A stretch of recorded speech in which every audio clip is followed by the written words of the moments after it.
आदाब, मैं हूं मुमताज आलम रिजवी और इस वक्त मैं बात करूंगा भारतीय जनता पार्टी की और पीएम नरेंद्र मोदी की।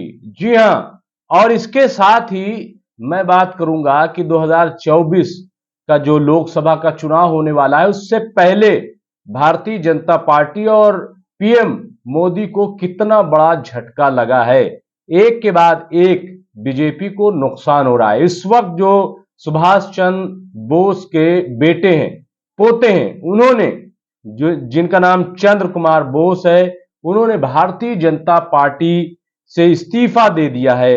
और उन्होंने सिर्फ इस्तीफा ही नहीं दिया बल्कि बीजेपी पर बड़ा इल्जाम लगाया। उन्होंने 2016 में नरेंद्र मोदी से प्रभावित होकर के, मुतासिर होकर के, ये उनका कहना है, उन्होंने भारतीय जनता पार्टी को ज्वाइन किया था। जब यह नारा सामने आया था कि सबका साथ सबका विकास, उन्हें यह नारा बहुत अच्छा लगा था कि ये जो प्रधानमंत्री हैं, ये जो अब पार्टी है, ये सबको साथ लेकर के चलेगी, और इसलिए उन्होंने भारतीय जनता पार्टी ज्वाइन कर लिया था। यह 2016 का वाकया है। लेकिन अब जब 2023 चल रहा है और 2024 में लोकसभा चुनाव की तैयारी है, तो ऐसे में सुभाष चंद्र बोस के पोते चंद्र कुमार बोस ने इस्तीफा दे दिया है, और यह कहते हुए कि जो हमारे दादा थे सुभाष चंद्र बोस, वो सांप्रदायिकता के खिलाफ थे, वो अंग्रेजों वाली बंटवारे की पॉलिसी के खिलाफ थे। लेकिन आज जिस किस्म का माहौल पैदा कर दिया गया है, आज जो हालात पैदा कर दिए गए हैं, और खास तौर से उन्होंने जिक्र किया कि ये जो इंडिया और भारत का झगड़ा शुरू कर दिया गया है, ये बहुत ही अफसोसनाक है। उन्होंने कहा कि इंडिया और भारत में कोई फर्क नहीं है, इंडिया नाम बदलने की कोई जरूरत नहीं है। आखिर ये बहस क्यों छिड़ी गई, ये कहना है सुभाष चंद्र बोस के पोते जो हैं चंद्र कुमार बोस का, और इस बात से वो नाराज हैं। उन्होंने कहा कि इसके अलावा देश में कई ऐसे मुद्दे हैं, कई ऐसे मामले हैं जिसमें मोदी सरकार को तवज्जो करनी चाहिए, उस पर ध्यान केंद्रित करने चाहिए। इसके अलावा उन्होंने कहा कि संविधान में अभी भारत के राष्ट्रपति जैसा कोई संवैधानिक पद अस्तित्व में नहीं आया है। ऐसे में राष्ट्रपति मुर्मू भारत के राष्ट्रपति के रूप में G20 के लिए निमंत्रण कैसे जारी कर सकती हैं। असल में ये कोई मुद्दा ही नहीं है, क्योंकि हम पहले से ही कहते आए हैं कि इंडिया यानी भारत है। दरअसल आपको मालूम होगा कि जो राष्ट्रपति की तरफ से डिनर रखा गया है और जो दावतनामा जारी किया गया है, उसमें प्रेसिडेंट ऑफ इंडिया की जगह इस बार प्रेसिडेंट ऑफ भारत लिखा गया है, और इसी को लेकर के पूरा बवाल मचा हुआ है, हंगामा मचा हुआ है कि ऐसे कैसे हो सकता है। हमेशा जब भी दावत दी गई है तो प्रेसिडेंट ऑफ इंडिया लिखा गया है, या फिर भारत का राष्ट्रपति, भारत के राष्ट्रपति, इस तरीके से उसको लिखा जाता रहा। यानी जब अंग्रेजी जबान का इस्तेमाल होता है तो उसमें इंडिया लिखा जाता है, president of India, parliament of India, या चीफ जस्टिस ऑफ इंडिया, तो या सुप्रीम कोर्ट ऑफ इंडिया, इस तरीके से जो है लिखा जाता रहा है। लेकिन यहां पे पहली बार इस तरीके से प्रेसिडेंट ऑफ भारत लिखा गया, उसको लेकर के हंगामा मचा हुआ है। और ये इसलिए है, आपको पता है, मैं इसका थोड़ा से बैकग्राउंड बताऊं कि इंडिया जो अपोजिशन पार्टियां हैं, उन्होंने एक गठबंधन बनाया, और एनडीए के मुकाबले, यानी जो बीजेपी की कयादत वाला गठबंधन है एनडीए, उसके मुकाबले उसमें दो लफ्ज और बढ़ा दिए, इंडिया रख दिया। एनडीए, इंडिया, यानी आई और आई दो, वरना एनडीए और इंडिया, INDI, ये बढ़ा दिया, इंडिया कर दिया, INDIA, इंडिया और इंडिया, ये दो चीजें जो हैं उसमें ऐड कर दी। और उसके बाद से बीजेपी में खलबली मच गई, और इंडिया इंडिया हर तरफ जो है चर्चा। बीजेपी को लग रहा है कि अगर ये इंडिया इंडिया हो गया तो कहीं ऐसा ना हो कि इसका श्रेय जो है वो गठबंधन ले जाए, इसलिए एक नई बहस छिड़ दी। उन्होंने कहा कि हम इंडिया ही रिमूव कर देंगे।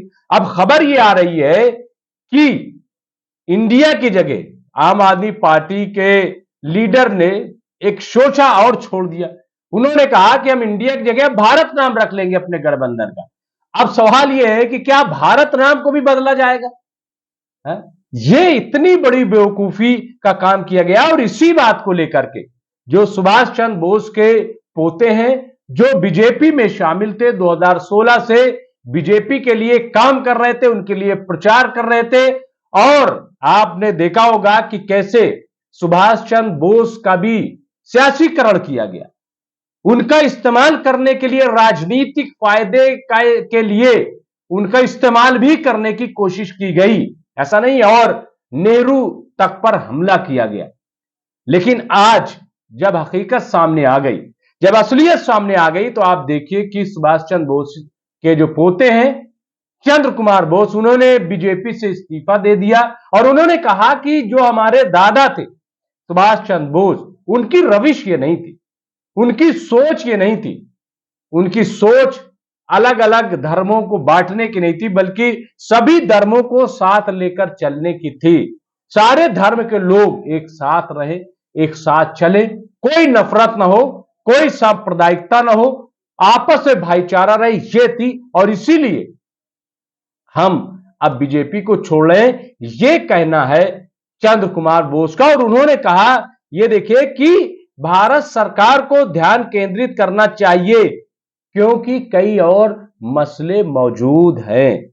उन्होंने कहा कि सबसे बड़ा मसला यह है कि देश में जो गरीब लोग हैं उनको 4 वक्त का खाना कैसे मिले, ये इस पर ध्यान जो है केंद्रित करना चाहिए।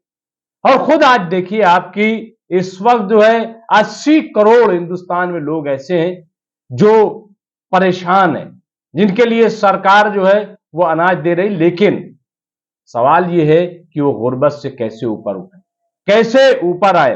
तो इसका जो है इंतजाम करना चाहिए, और वो सही ढंग से उन लोगों तक पहुंच रहा है कि नहीं पहुंच रहा है, इस पर जो है ध्यान आकर्षित करना चाहिए। इसके अलावा उन्होंने कहा कि ये जो बहस है, तो 140 करोड़ लोग हैं, उनका फीडबैक लेना चाहिए, उसके बाद किसी किस्म का फैसला लेना चाहिए। तो ये कहते हुए सुभाष चंद्र बोस के पोते ने भारतीय जनता पार्टी से इस्तीफा दे दिया। तो और ये पहला इस्तीफा नहीं है, बल्कि इससे पहले मध्य प्रदेश में आप देखिए कई लीडरों ने बीजेपी छोड़ दी है, महाराष्ट्र में देखिए, बिहार में देखिए। तो इस तरीके से एक तांता लगा हुआ है बीजेपी एक पार्टी को छोड़ने का।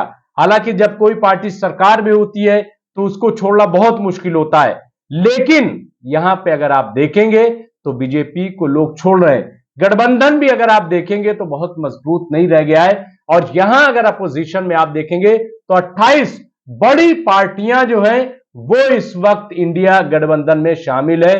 तो ये जो तस्वीर है, मैं समझता हूं कि ये बीजेपी के लिए एक बहुत बड़ा झटका है, और एक पूरी बहस इंडिया और भारत को लेकर के छेड़ दी है। क्या इसकी वाकई जरूरत थी? जब G20 जैसी समिट होने जा रही है, यहां पे ग्रुप 20 की एक बड़ी मीटिंग होने जा रही है, पूरी दुनिया की नजर भारत पर है, हिंदुस्तान पर है, इंडिया पर है, ऐसे में यहां एक नई बहस, इंडिया और भारत की बहस छिड़ गई है।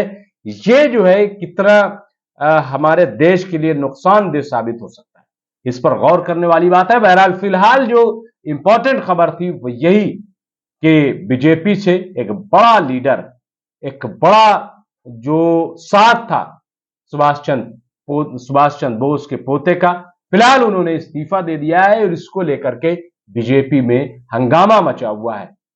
हम इसका अपडेट करते रहेंगे। आप देखते रहिए एमसी न्यूज़ इंडिया। बहुत बहुत शुक्रिया।